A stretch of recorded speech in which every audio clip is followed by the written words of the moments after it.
Good afternoon, ladies and gentlemen, and welcome aboard our state-of-the-art radio program here at Radio Aviation Excellence, the Wright Flyer. As always, this is your captain, Randy Wright, speaking, and I want to take this opportunity to personally thank you for stepping on board our special flight here. Well, folks, here it is. We're at a very special point in time in these United States of America. For tomorrow is the 1-year anniversary of when, supposedly, if you were to follow what the legacy media has been saying, our democracy was put at grave danger because of an insurrection. Except that how can it be an insurrection when the people weren't there to overthrow the government? And how can it be an insurrection when that government belongs to us and that building belongs to us? And how can it be an insurrection when the local authorities and the Washington, D.C. police were the ones opening barricades, opening doors, and inviting people in? And how, oh how, can it be an insurrection when the only person who died was an unarmed woman who was one of the demonstrators? No government officials were killed. Oh, they tried to claim that a police officer was killed, but later that turned out to be untrue. It was an astroturfing attempt by the political powers that be in order to establish a narrative where they could hopefully clamp down even more on the American people than they had with respect to their COVID-19 responses. Ladies and gentlemen, this is where we are. A year later, the big tech oligarchs are still doing everything within their power to censor and silence those who stand on the direct and polar opposite end of the political aisle from them. But it's not even merely that. If anyone has the gall to speak out against these anti-competitive, monopolistic tech oligarchs, then they want them silenced because, clearly, those people pose a dramatic threat to the false narrative that they have been so diligently and relentlessly working towards completing. It's a joke, it's a farce, it's a fraud that has been foisted upon us by these people. And you know what the biggest part of the grift is? You know what the most laughable aspect of it is? That they sit there and say that we are the radical ones. Oh, well, if you don't like it that they're kicking you off of a platform when they've basically made their entire onus and their entire platform be about the free dissemination of information, because that's what YouTube was and Facebook was early on, well then go make your own. Except as we saw with Parler almost a year ago, they pull the plug on the servers. The infrastructure is so tightly interwoven that there's no way that you could establish something for free or something of your own that's open and free without their tentacles being in it. It's an intellectually disingenuous argument that they've been making this entire time. And again, the hypocrisy of it is self-evident. There's no escaping the hypocrisy. There's no getting away from the fact that they have created their own cultural and political echo chambers, really, and that they are selectively enforcing the rules. In fact, a mass exodus has begun at Twitter, because Twitter has been liberally applying the ban hammer, for want of a better term, thereby creating a void where people are like, I'm just sick and tired of this Orwellian, Gestapo-like crap. I want to go somewhere where I can have my voice. Now, the initial way where that happened was at Parler. And then Amazon pulled the plug on those servers because, oh my God, it's hosting hate speech. It's allowing words to damage people.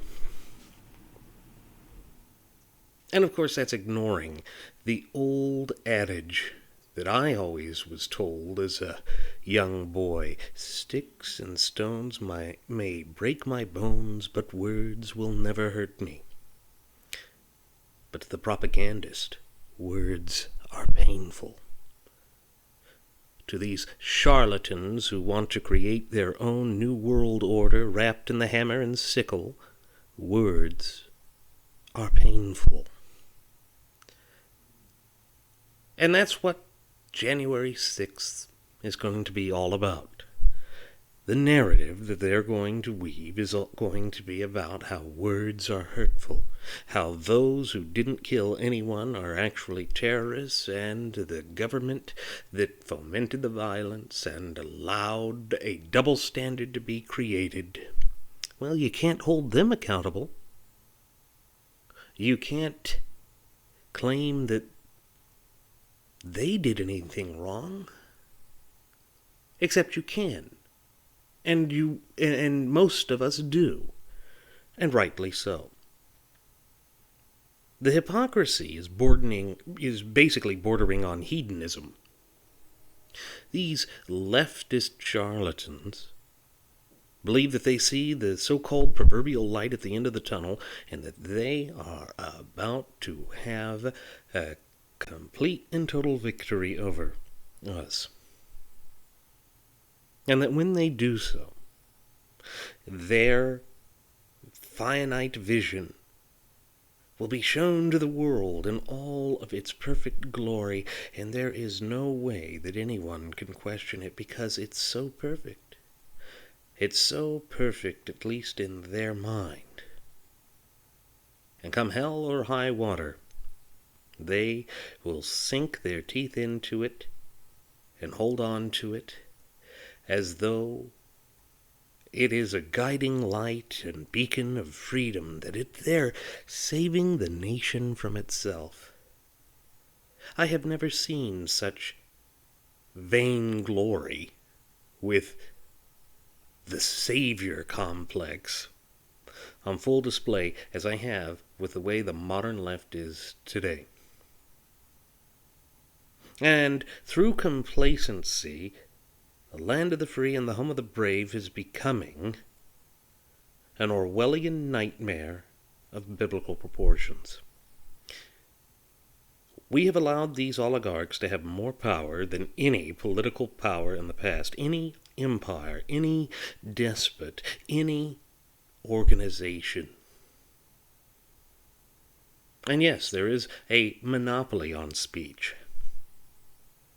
YouTube, Facebook, Twitter. It is the trinity of muck and moreau. It is social media doing everything within its power to polarize the United States and then to shut down the free market of ideas.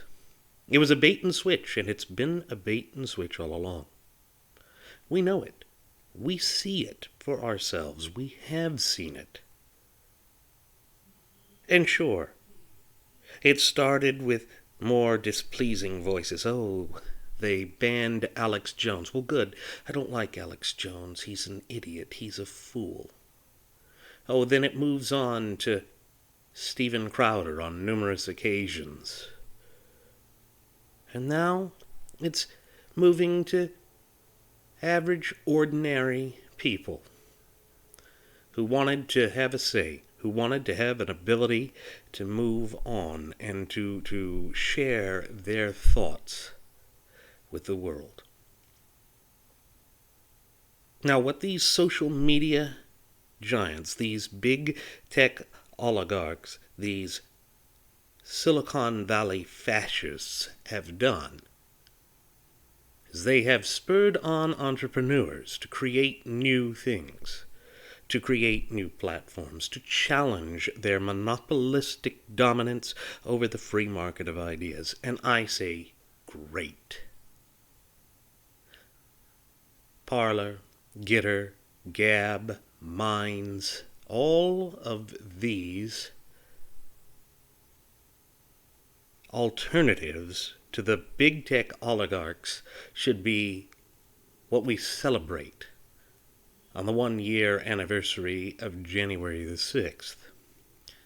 We, as free people, we, as average, ordinary citizens, should go to all of these new tech sites and give them our aid and support.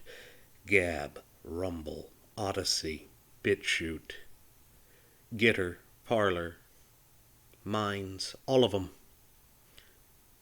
And at the same time, I don't think we should run from the oligarchs either.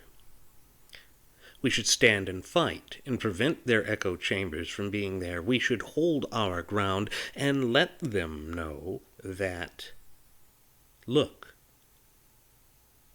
your chicanery and your hypocrisy are not going to be tolerated.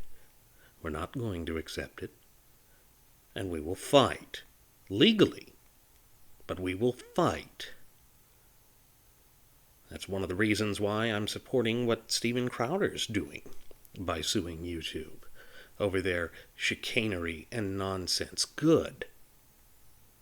It is high past time that we start standing up to these bullies. And make no mistake about it, that's exactly what they are, and that's all they shall ever amount to being.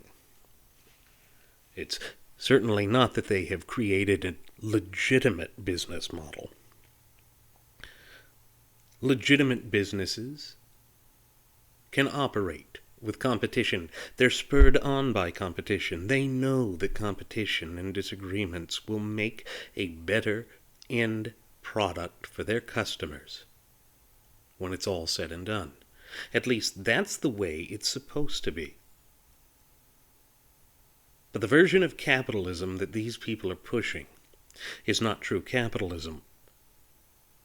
It's an amorphous model where they've greased the palms of politicians in order to establish a vertical monopoly and a horizontal monopoly. In other words, they own the infrastructure, they control the infrastructure, and therefore they can shut down competition. It's just like the monopolies that Carnegie and Rockefeller had, but it's even worse. It's even worse because of the amount of power they wield. Irrespective of that fact, however, we can overcome these hurdles, obstacles, and adversities that they have erected before us. And we can continue to voice our opinions and do all that we can to make ourselves uncensorable. So if there is one message that I'd like for the 1-year anniversary of the January 6th insurrection to be put into the annals of history, it is, let freedom ring by becoming uncensorable. Ladies and gentlemen, thank you for tuning in. I'll see you the next time. Do take care.